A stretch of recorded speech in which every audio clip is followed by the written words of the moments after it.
Hey, it is your buddy, Peace and Harmony with you here today. And we're zooming in and focusing in on a great viewer question. And that was the feeling that they feel so isolated and have really kind of given up hope on ever having relationships ever again. They're feeling like they're at the end of their rope. You know, this has really done them in. It's basically destroyed their trust in humanity or in relating with others, or it's really gotten them in their solar plexus where they no longer feel a sort of positive sense of self-affect or self-trust, and are spreading this to the world at large, and relationships seem so difficult. And I really want to address that question here in this video because especially if someone has been involved for quite some time in a relationship with a malignant narcissist, someone with pathological self-importance and a lack of empathy. And this person has been a significant person to you, or intimate or close. In other words, you might have lived with them, or they might be a family member, or it might have been a spouse.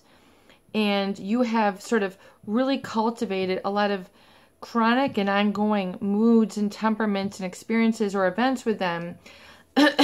Spent a lot of holidays with them, a lot of birthdays, a lot of trips, a lot of business events, or work closely with them.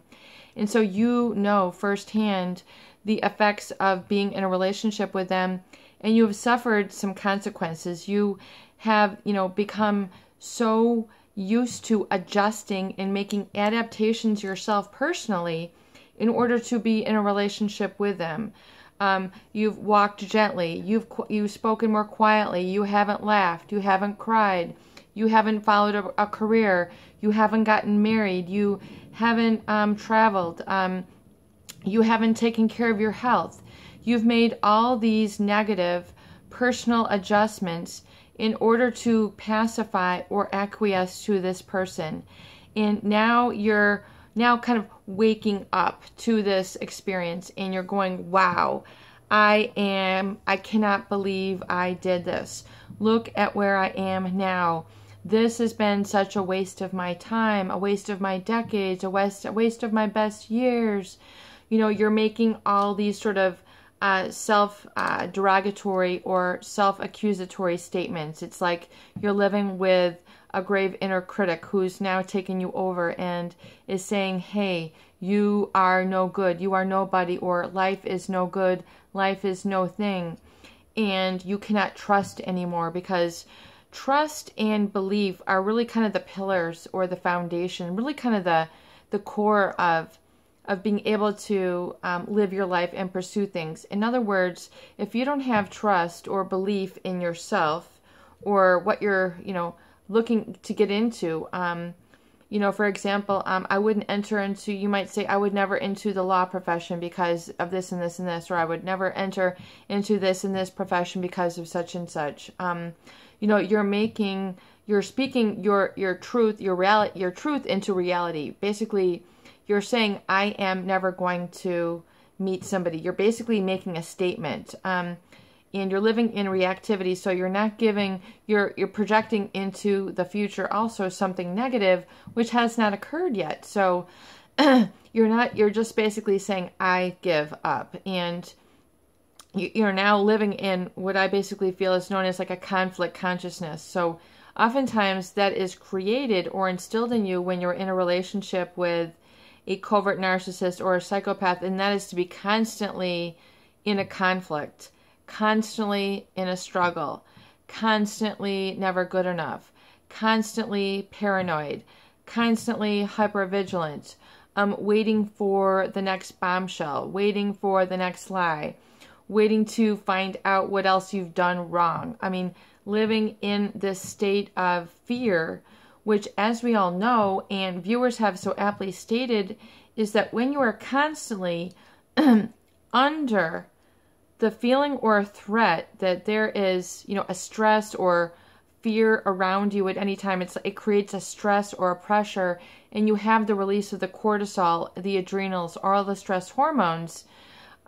Yes, a momentary surge is healthy, but when you are on chronic states of stress, it is going to be a very destructive or degenerative process in the DNA. So it's going to trigger the DNA to really kind of stretch itself out and be, stressed or pulled. If you think about a stretch, something under stress, you can understand that tension right now. You can think of a bridge under stress, a plant under stress, a person under stress, and what they look like.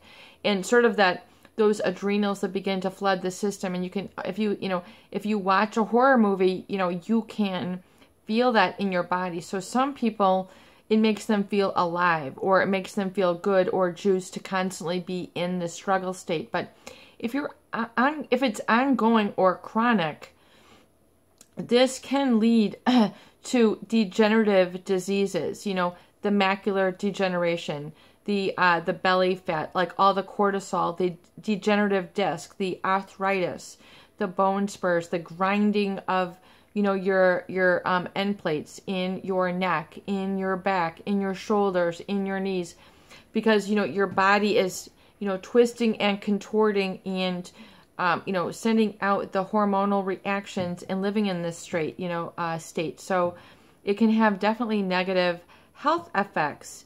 And so, this can then compound and then create this whole thing. Like if you have experienced some of this in your life, you're then feeling like the cards or the chips are stacked against you, and you're feeling like life is so difficult. And then furthermore, you have to also understand as the remedy then, or the solution, is to understand that perhaps part of your earlier blueprint, template, or conditioning, or belief in yourself or life is that life is, or my relationships have to be difficult. They have to be a struggle. I will always have to please people. In other words, I'm so used to and habituated to entering into relationships where I have to be the perfect this. I have to have this. I have to be this way. I have to support them. I have to take them out to dinner. I have to be always happy. I have to always be dressed this way. I have to always feel this way. In other words, you can't just be. You have to be a specific way. And oftentimes this can be cultivated, especially in narcissistic relationships, or those who are perfectionist or psychopathic, where they condition you to be a person that pleases them and not just be true to yourself. So you can then be operating in a blueprint where you are always saying, well, for me to go out or go to a restaurant, I have to be this way. If I have to go on a date, it's going to feel this way. If I have to go to an event, I have to be this way. So you're operating by these automatic, unconscious belief and value states, which are programming you to enter into that struggle or stress. When I am advising you now, if that has been an issue which is now leading you to that point, relationships are too difficult now, I give up, realize then the solution and the result, which we're all about here on the channel, is to say, wow, maybe all relationships, I do not have to enter into them with being in a specific way, particularly according to that with which I had felt further, because that is not effectively serving me. In other words, if you were raised by a narcissist or a psychopath who wanted it always to be about appearances, you have to be dressed a specific way, acting a specific way, eating a specific way. You can't laugh, you can't cry, you can't have an opinion. Your voice is too low, your voice is too high. Your hair is too messy, your hair is too neat. Your friends, this, your friends that. Your job this, your job that. Let's attend to this, let's attend to that. Let's only watch sports, let's only watch fear shows, let's only watch dramas. So you might have been in a relationship where it was always the narcissist way and never, quote unquote, your way.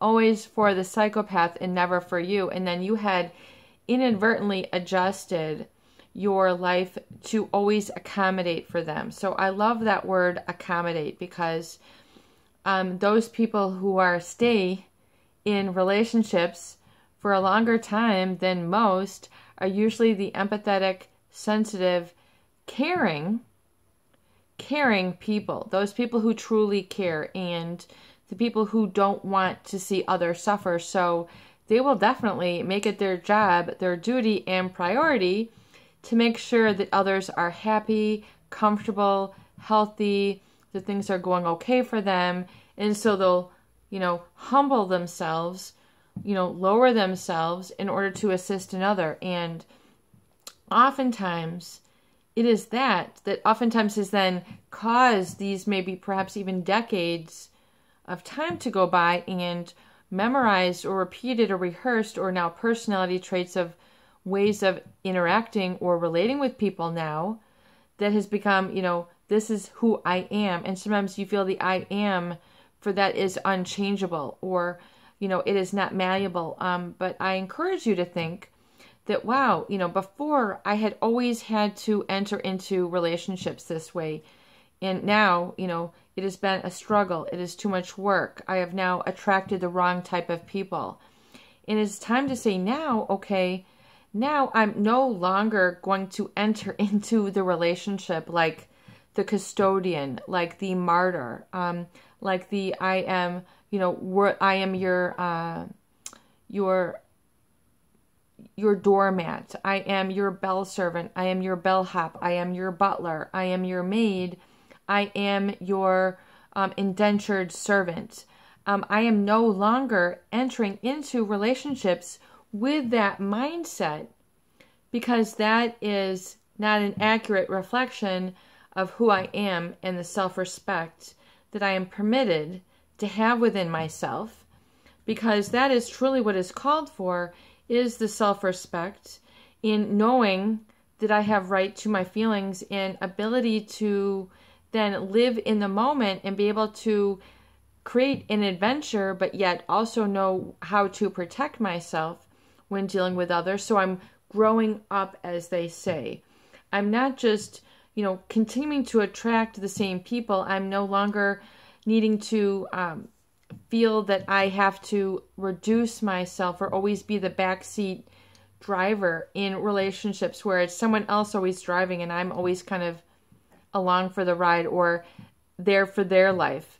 It's okay now for me to become comfortable with having people there for me in my life and perhaps entering in now with enhanced and practiced and tempered self-respect and self-esteem and not having a guilt out of having standards, because oftentimes those people who have been in relationships with a narcissist or a psychopath for so long have been so used to and accustomed now to becoming walked over, violated, trashed, being seduced or selling themselves as a body only, a body part only, a very slivered part of their personality, and can't really be the all that they are in the presence of this person because, quote unquote, that would be asking too much when you deserve to have it all. The laughter, the crying, the joyful moments, the religious moments, the mysticals, the sublime, the inspired, the goodness and in health, that good health and in bad health, or, in sickness and in health, let's not call it bad health. But, realize that it's okay now to now speak these things into your existence so that you're not shutting the door to the positive things which could be there to surprise you, and begin to let that concept sink in a little bit. Maybe my relationships don't have to be entered into with a feeling of struggle. Maybe I can enter into relationships with a feeling of ease and relaxation, ease and prosperity, ease and comfort. But begin to now enter into saying it's okay for me to enter into relationships with a state of content and ease, and where they're not always a struggle, where I don't have to fix them, they don't have to fix me. So sometimes it takes that little bit of attitude adjustment, saying I no longer need to just adjust to others, even though I have learned now and I am making proper adjustments within myself that are adaptive and that are for the good of all. I am okay with doing that. I think that that's necessary and I'm fine with that. It doesn't make me a bad person to, have this work on myself. It makes me a stronger person. I'm in touch with that now. and really just to begin to allow yourself to exert willful influence on positive relationships. I always say, take a moment to notice something different than what you're used to noticing. So if you're used to always looking at or being attracted to a specific situation or environment or color or whatever it is you're used to looking at, even when you're grocery shopping, you're used to looking for food or looking at these type of people, give yourself a chance and say, you know what? I'm going to turn my head, like Peace and Harmony said, and I'm going to look and I'm going to turn my head and I'm going to see what else I see. What other people do I notice? Do I notice little children? Do I notice couples? Do I notice elderly people? Do I notice the employees? What can I look, at? And can I pick up my head? Can I see the top roof? Can I see the rafters? Can I notice the lighting? Is there something else that I can notice? And just begin to take a look at that and have appreciation for it, have gratitude, and then move on and begin to see and exercise that new emotional muscle. And I think once you begin to do that, you'll begin to exercise that little part of yourself that is in control. And it is really that little piece, that higher consciousness that will prevent you, once you're exercising that muscle, it is that little use and exercise of that component of your personality which gives you really a sense of internal strength, self-esteem, and is that element that I want you to be able to bring and attract to in your future relationships, because that is the whole healed part of you that is screaming out for attention and application and use and putting that into a play. It is that really spark of a moment that life is wanting you to try, exercise, and embrace, and then beginning to use through repetition and experience that little bit of change, adjustment, moving your eye, moving your body, being able to feel the change of emotion in you, and then the visions and the images and the things that you notice and pick up on, and then the intellectual, and then it also, it'll be that, a whole new quantum energy will then pop through. It'll pop open for you, where all of a sudden a baby needs to, looks at you and smiles and go, wow, you're here too. And then, waves at you, and then you might meet their parent. I mean, there's all sorts of ramification of experiences and conversations that you can let in and enjoy. Give yourself a practice moment. Try that out today and see how much help it can really give to you, and the gift of really living in the now and in that quantum field. It will really, truly heal you now and for good. It is your buddy, Peace and Harmony, with you here today, and I hope all these videos do help. Please share and please subscribe for more great tools, videos, discussion, and support.